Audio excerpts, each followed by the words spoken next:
Good afternoon, everyone. We're so glad to have you at our most recent Take Flight session. Today, we're going to have an interview with UNT's own Intensive English Language Institute. Our guest speaker today is Gordon Clark, and he is the director and assistant dean of the Intensive English Institute. We're going to talk to you a little bit about his role in his office and some of the tips and pointers that he has for you if you're interested in teaching overseas or teaching English as a second language. I'm going to turn it over to our moderator. She is our graduate assistant in the Career Center over our internship area. Her name is Macy Merriweather, and she'll be leading the discussion today. Thanks so much, Jeanette. And yes, thank you again, Gordon, for being here. We're really excited for this opportunity. So I'll ask some questions and then just have you take over from there. So if you could introduce yourself and tell us a little bit about your roles on campus, that'll get us started. Sure. Thank you, Jeanette. Thank you, Macy. I appreciate the opportunity to be able to speak about the Intensive Language Institute here at UNT. The program actually got started the same year the very first Star Wars film came out in 1977. So we're in our 44th year of operation. The IELI, which I'll refer to it as, the Intensive English Language Institute, is a program that specializes in teaching English for academic purposes for the students who are international, speak English as a second language, but most of them are desires to study degree studies at UNT or other institutions. Some of the students might come over for their own study abroad experience from their own universities to study English for a semester, maybe an academic year, maybe a little English plus some degree studies, and then go back home. Others are looking to apply their English language skills to a position they might have. For example, this last summer, we had a student from the Mexican consulate in Dallas was studying with us before he took a post at the actual embassy of Mexico in Washington, D.C. So there are many reasons why people want to study. My position here, I'm the director and the assistant dean. We are located in Marcus Hall, which is where all the programs and units within the international affairs on campus are located. So that being said, we have, it's interesting, one of the things that we do is we employ a number of teachers who are professionals. And this is something, we'll talk about a little bit later, but some people think, oh, it's English. I speak English. I can teach English. It goes a lot further than that. We actually require a master's degree in teaching English as a second language, years of experience, hopefully overseas, because you learn really how to learn a language. You acquire a lot of empathy for what our students are going through. Plus, you deal with the uncertainties that living in a foreign culture and country can bring. And so that's a good qualification for our teachers.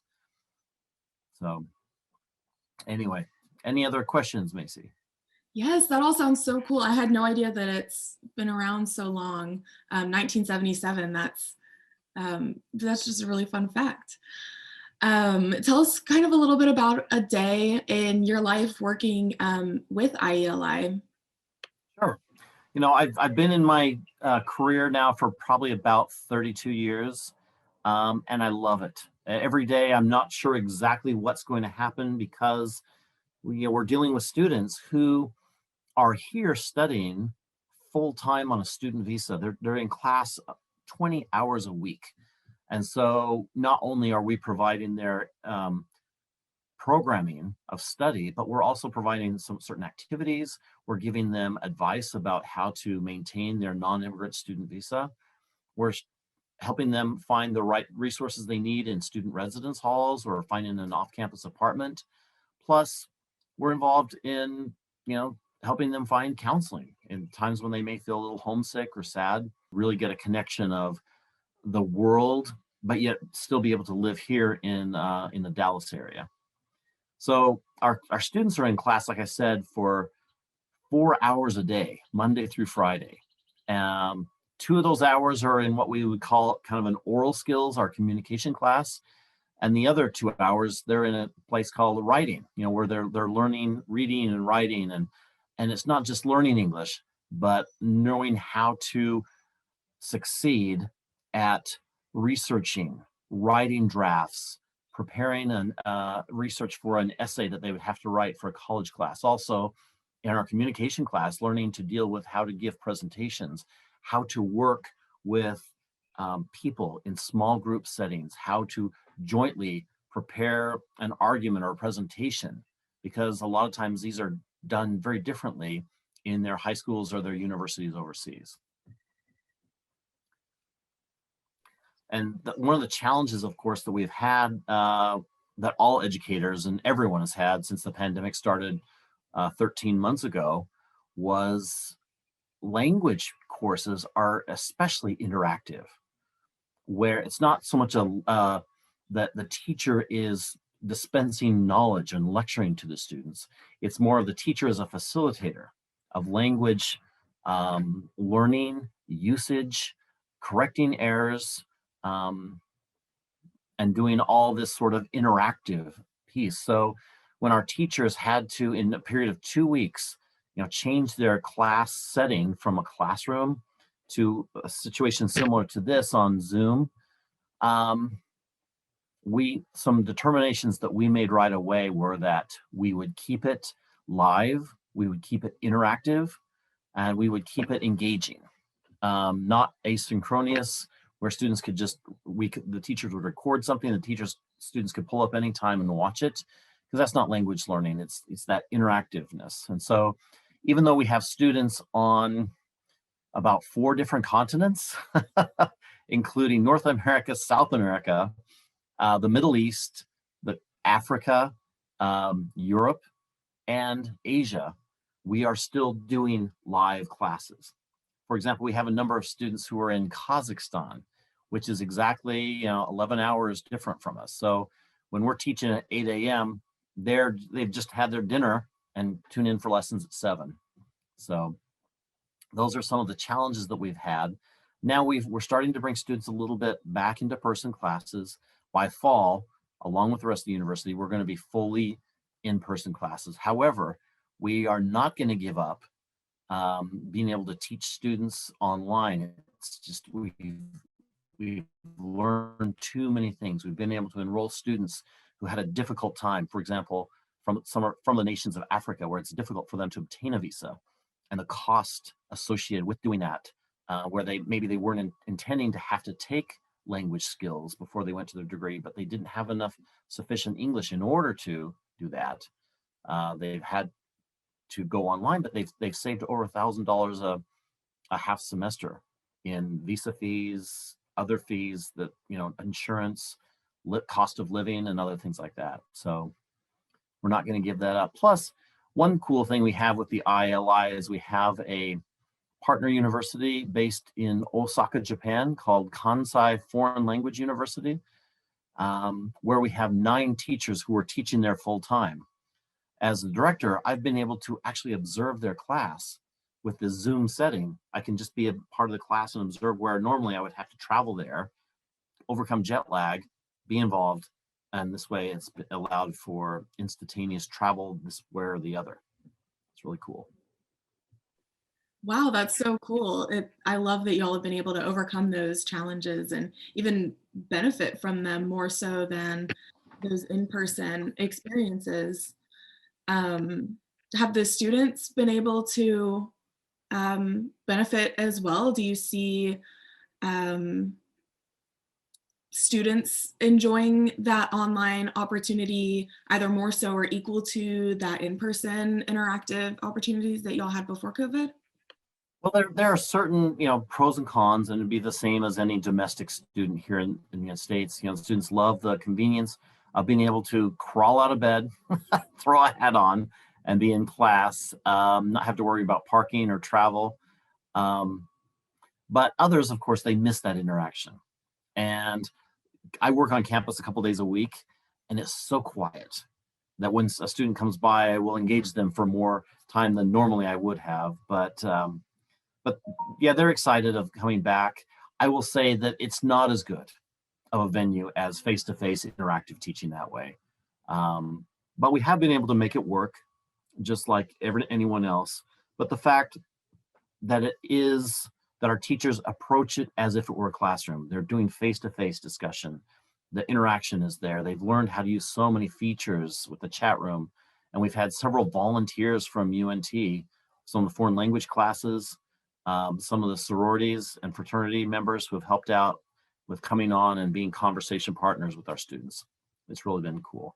And it kind of brings up, for example, if a student at UNT is interested in going abroad to teach English as a foreign language or as a second language, or maybe a student wants to, in addition to getting a teaching certificate, and say they are going to be teaching Spanish, maybe, they could also take some linguistics classes in our Department of Linguistics that actually provide a certificate in teaching English as a second language, as well as a master's degree. For example, if they want to work at an intensive English program such as ours, or if they want to go abroad and work at a university overseas, having that master's degree is your ticket to the world, quite literally. That's cool. And thanks for sharing that little piece of advice and plugging those programs that UNT offers for teaching certificates. That's really cool. It is. And I will just mention that sometimes someone will come to my office and say, hey, I want to teach overseas. Where can I go? And I ask, well, what did you study? I said, well, I studied psychology. I said, what about learning to teach English? And they'll say, oh, can't I just get a job? And I said, well, you might be able to get a job in some conversational school, but I strongly recommend, if you're interested in this as a career, that you get a certificate, maybe an online certificate from CELTA, or that's CELTA certificate. It's a 30-day more rigorous program. Try teaching. If you like it, this is what I did. I got a bachelor's degree. My wife and I went to Japan, taught for 15 months, and loved it so much that we decided we're going to go back and get certified. So we came back, got a master's degree in teaching English, and shortly after that, I was able to start working at an intensive English program. And shortly after that, I was able to get into a supervisorial position, becoming a director, and working to be able to support a family. It was awesome. Yeah, that's really cool. Thank you for sharing a little bit about your journey to this program, and even more advice for students. Do you have any other advice for students? Are there any student organizations they could get involved in, and how could students maybe get involved in that that English partner, speaking partner program that you mentioned previously? Absolutely, and thank you, Macy. We would love for students to come by and get involved as what we call the Conversation Partner Program. Students are able to meet either by video conferencing such as Zoom or Teams, or make a time to be able to meet in the union, go to a UNT activity together. And it's a great chance for you to be able to be in Texas, but you'll still have a conversation with someone from China, from the Middle East, from Asia, from Latin America. And a lot of times, students who are studying a foreign language love to be able to do an exchange. And you don't have to worry, our students will speak English. A question that I will frequently get is, when people understand the type of job I have, they said, well, how many languages do you speak, Gordon? And I said, well, I speak English really well, and I know how to teach it. The fact that I have learned Japanese as a second language, and I'm still continuing to study it, nearly 40 years later, is kind of regardless of that. It's just, we're helping these kids by speaking English, maybe toning it down a little bit, but helping them learn, and it's a great thing. So some organizations I recommend, come visit us. We're in Marcus Hall on the second floor, or you can see our website at international.unt.edu, and then click on the ILI button. We also, once thank you, Jeanette, for providing that website. Also, once in-person classes will resume, we'll be having more and more face-to-face activities that we would invite students to get involved in. And then if you're serious about wanting to get involved, I would recommend, talking with the Department of Linguistics. They can help not only with learning, teaching English as a second language, but we're in touch with them and provide a lot of their students opportunities to volunteer in our classes, work with our teachers. Also, I would recommend working with the Department of Education, because they do have a TESOL, Teaching English as a Second Language certification for their education majors. Plus, there are a number of churches, mosques, synagogues in the Dallas area that will provide English conversation classes to some of their congregants or local people who don't speak English as a first language. And so that's a great opportunity to learn, maybe from a volunteer point of view. And we're happy to offer some resources for those folks who find themselves wanting to volunteer, but not do it, occupationally. Wow, those are all really cool opportunities. I'm wondering kind of what skills you use on a daily basis in your job, and some things that you didn't expect or that weren't explicitly stated in your job description. I know there are always hidden things that are needed. So if you could share some of that. Absolutely. I got my degree in philosophy as an undergraduate simply because I knew what I wanted to do, and it only required 33 credit hours. But that being said, going overseas and teaching, I realized this is what I want to do. So I enrolled in a master's degree and did some study on, for example, language theory, second language acquisition, how to teach pronunciation, the phonology that the mouth makes in order to make certain sounds, learning things about the language acquisition device we have in our brains, how children learn language as a first language. A lot of that, that's wonderful information. How that impacts me on a daily basis as a director of a program, not a whole lot, of course. So I would recommend strongly that you get a wide education. And secondly, if you love something that you're doing, for example, teaching English as a second language, I would also recommend, if you want to get into a supervisory role, to take some business classes. Learn about marketing, about salesmanship, about management skills, and how money works. Because, unfortunately, that's, when it comes down to it, it's what resources are available to teach. And so I find that I took some MBA classes, and those have been very helpful, that are available to everybody. So, so on a day-to-day basis, I'm dealing with networking, relationship building, working with folks from Education USA or across the world, dealing with universities that we partner with in order to facilitate their students to be able to come here, being able to deal with a variety of people from around the world, to have empathy, emotional intelligence, and a willingness to work with people with different ideas who may look a little differently from us.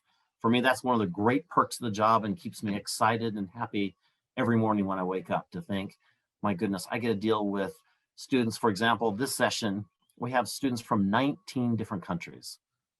Isn't that cool? Even though I can't travel and I haven't been on an airplane for over a year, I'm still dealing with folks from around the world.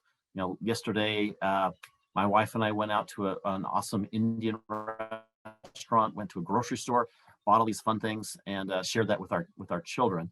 And they still think, you guys are still crazy about this, aren't you? I said, yes, we are, because we love working with our brothers and sisters around the world.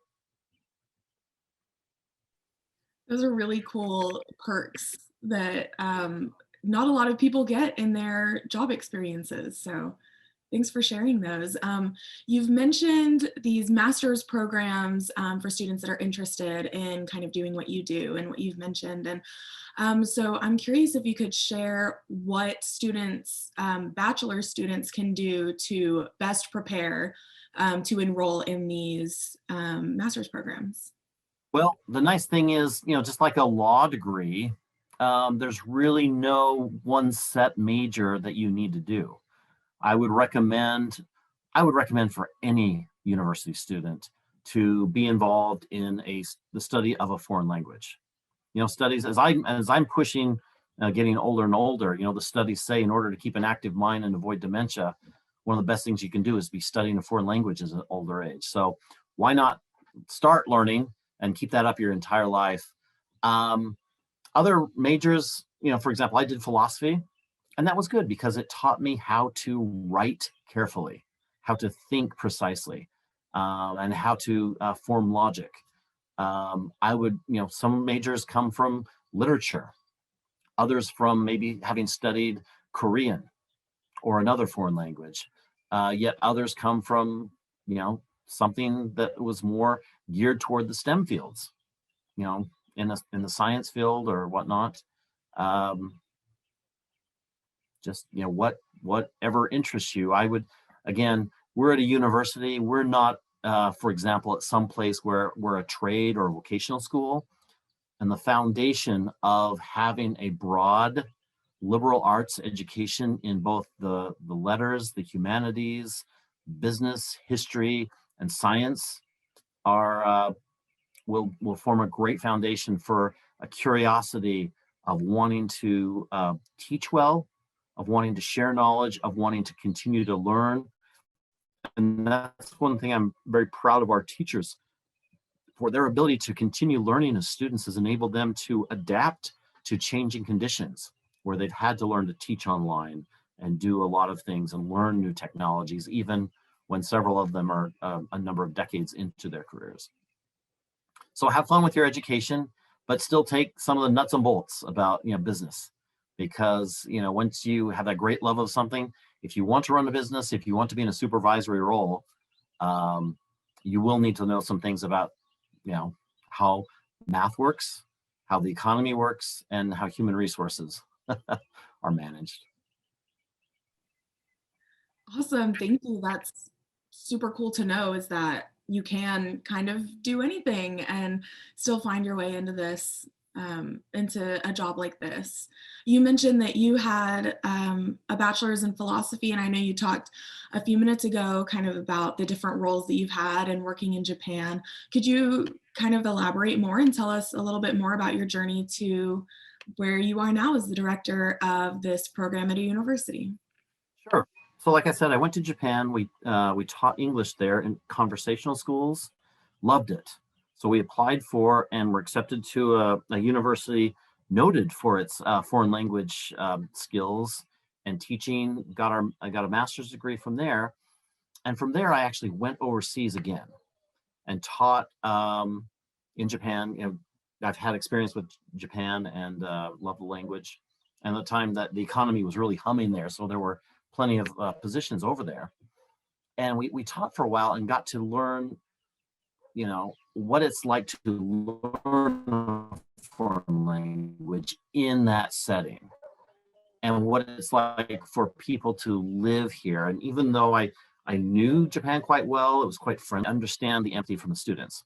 So from there, I came home from Japan, and then I got a job at a private intensive English program, where it was a company that was actually leasing space from a university. We brought in kids from all over the world, particularly from the countries that were sending students at the time, and did not only English for preparing them for a university, but also short-term groups, even youth programs that would come. Maybe a group of 40 kids from a high school in Taiwan would come over. We would do English in the mornings, in the afternoon do a variety of excursions, even taking students to, I've schlepped students all over this country in vans, going to Los Angeles, to Disneyland area. I've been up to Vancouver, Canada, When I was in the Eastern United States, I took students to Washington, D.C., to Niagara Falls, New York City. I took a group of Italian students on a short-term program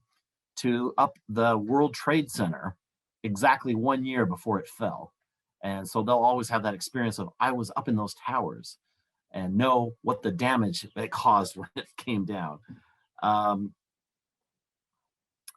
And so moving from there in my career, by being more involved professionally with organizations that help to promote study in the United States, that help promote standards for intensive English programs, I was able to get a job with a private university for one of their governed programs, which was a step up, and the teachers were had more qualifications.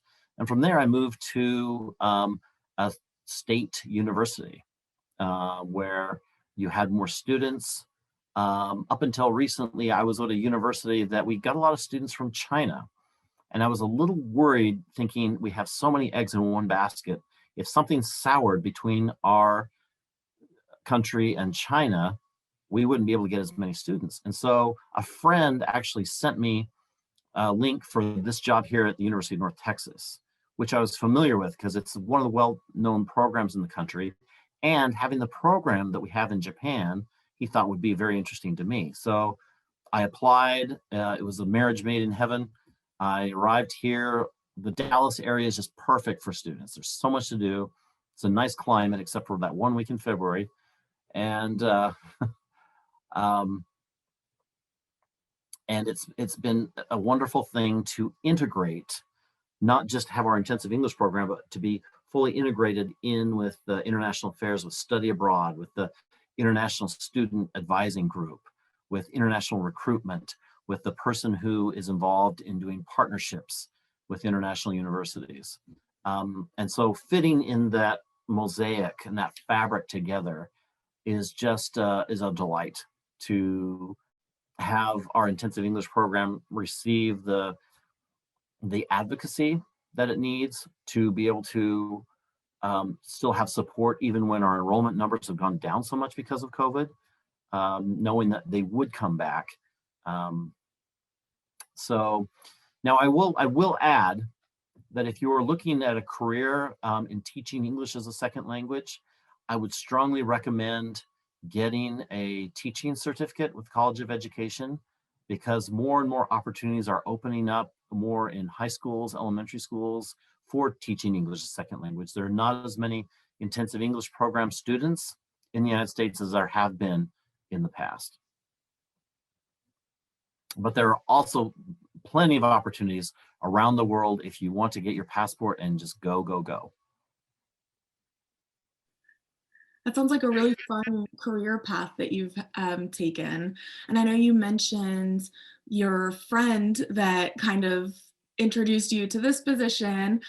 So in this like virtual space, what are some kind of ways to network with professionals in this field? Well, I'm glad you mentioned that, Macy, because right now, with everything being virtual, you can practically attend almost every conference there is, where normally I would attend maybe 3 conferences a year. Because of the fact that it's online and I can be here in my own little office at home or my office at work, turn on my computer, and I'm transported to the teachers of English to speakers of other language conference, which in the past would have cost several hundreds of dollars, to fly there, to pay the registration fee, to eat, and then time away from my office, time away from my family and my personal things that I'm involved in. It's a golden time for professional engagement, for professional development, to be able to see this. And this is not just true with my field, but being able to be involved in other conferences that involve other things that I'm interested in. So I'd say before we get back to normal, take advantage of these, especially when conferences are being offered at no or very little cost. That's really good advice. And that's helpful for me too. I've definitely been able to, I'm a student here at UNT, so being able to attend those conferences that I normally wouldn't have, that's been really helpful for me in this COVID times too. So what are some myths that you've always wanted to bust that people believe about what you do? Well, I've mentioned a couple of them. The first thing is that a native speaker does not equal a language teacher. Like I said, we wouldn't even look at someone's application to teach here unless they had a master's degree in teaching English as a second language and a number of years teaching an intensive English program, plus some proficiency with foreign language and living abroad. That's one myth. Another myth is that people ask me, how many languages do you speak? I said, well, I speak my own plus some proficiency with another one.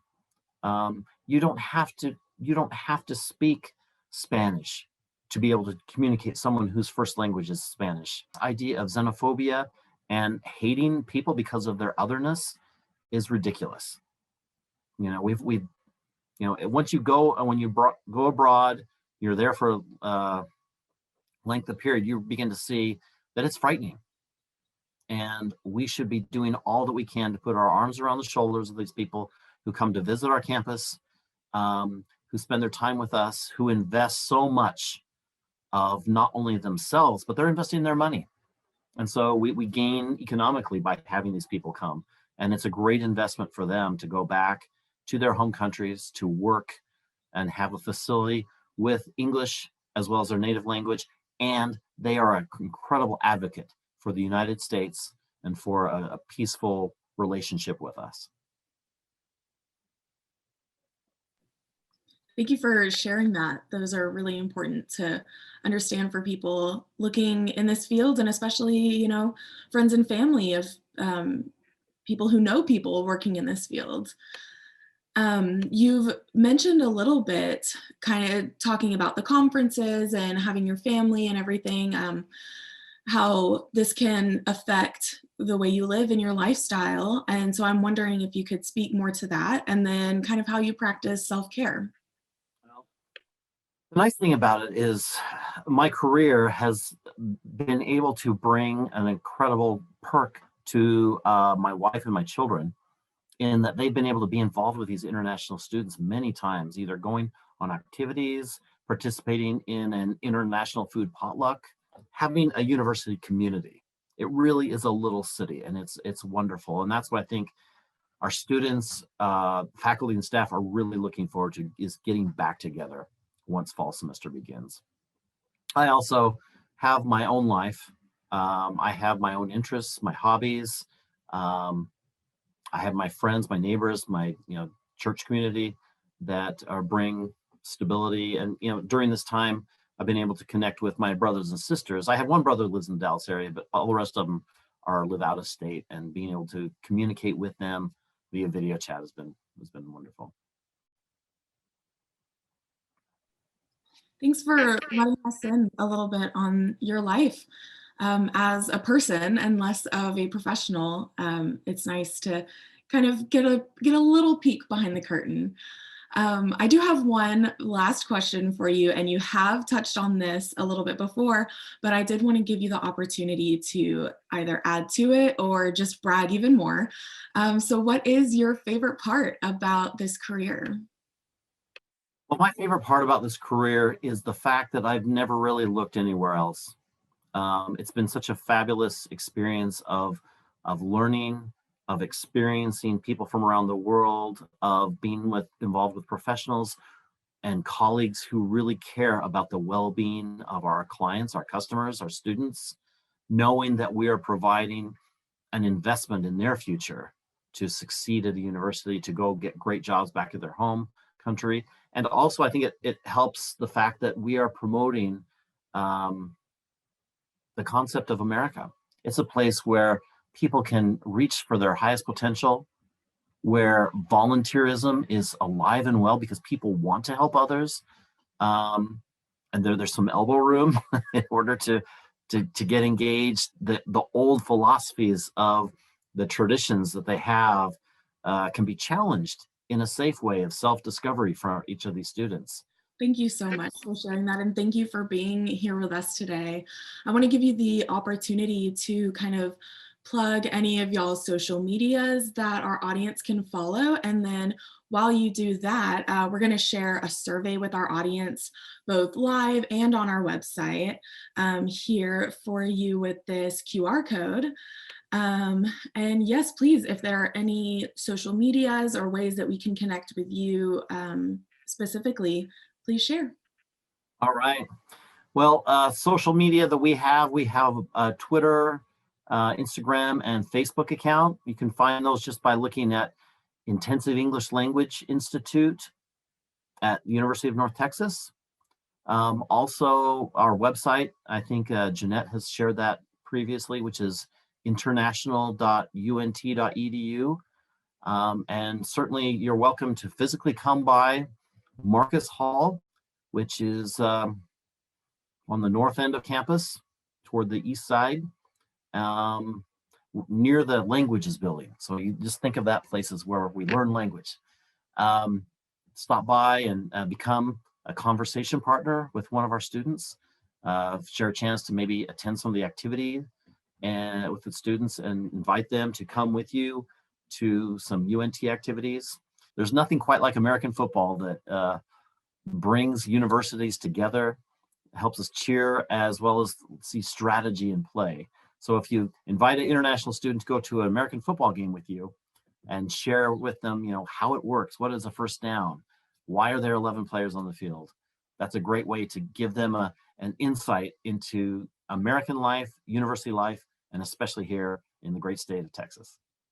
Yes, definitely. You cannot bond more with somebody than over American football. It's so true. Thank you so much for being with us today. We really appreciate it. And this recording will be up on our website soon. And thank you all for participating in today's Take Flight informational interview with the Intensive English Language International Program.